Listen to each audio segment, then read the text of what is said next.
UP इंतखाबात से कबल कांग्रेस को जबरदस्त झटका लगा है। यूपी में कांग्रेस के कद्दावर लीडर जितिन प्रसाद बीजेपी में शामिल हो गए हैं। कल बीजेपी हेडक्वार्टर में जितिन प्रसाद पीयूष गोयल की मौजूदगी में बीजेपी में शामिल हुए थे। जितिन प्रसाद के मुताबिक वजीर आजम मोदी मौजूदा वक्त के सबसे बड़े लीडर हैं और बीजेपी ही हकीकत में कौमी पार्टी है। बीजेपी के नेता जितिन प्रसाद उनसे हम बात करते हैं। सर, आप बीजेपी में आए हैं, क्या कुछ नीतियां ऐसी थी नरेंद्र मोदी की जो आप वहां पे यहाँ बीजेपी आए हैं? नहीं, जैसे मैंने कल बताया कि अगर देखा जाए कि देश में अगर कोई सही माने में राष्ट्रीय दल है और संस्थागत दल है जो वो है भारतीय जनता पार्टी। बाकी दल जो है पूरे देश में जहां भी ले लीजिए, या तो क्षेत्रीय हैं या व्यक्ति विशेष के इर्द गिर्द मंडराने वाले हैं, वो देश का भला नहीं कर सकते। वो साथ आ जाएंगे, वो इकट्ठा हो जाएंगे, उनकी कोई एक नीति नहीं है।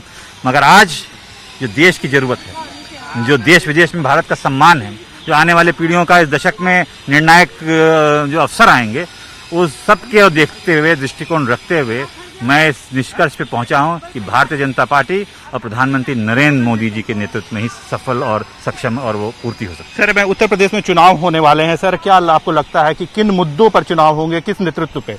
देखिए, मुद्दे वही होते हैं जो जनहित के रक्षा के होते हैं। विकास है, नौजवानों के उज्जवल भविष्य की बात है, जो समाज के आखिरी पंक्ति व्यक्ति हैं उनके हितों की रक्षा की बात है। इन तमाम ऐसी चीजें हैं जो दर्शाता है कि ये कार्य जो प्राथमिकता पर रहती हैं वो ही असली मुद्दे होते हैं। और आने वाले समय में आप देखिएगा कि ये 3-4 साल पर्याप्त, 5 साल पर्याप्त नहीं होते हैं।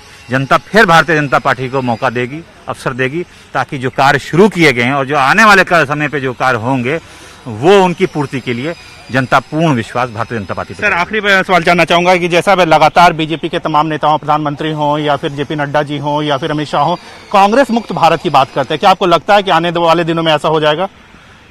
अब ये तो जनता के ऊपर छोड़ना चाहिए, मगर आप पिछले कुछ वर्षों के परिणाम सबके सामने हैं। आप खुद ही देख लीजिए किस दिशा में देश जा रहा है। धन्यवाद। तो साफ तौर पे कहना है कि जनता को ही निर्णय करना है, लेकिन जो चुनाव परिणाम है वो बता रहे हैं कि देश आखिरकार किस दिशा में जा रहा है। कैमरा जगदीश सुप्रीति के साथ विनीत कुमार, न्यूज़ 18 दिल्ली।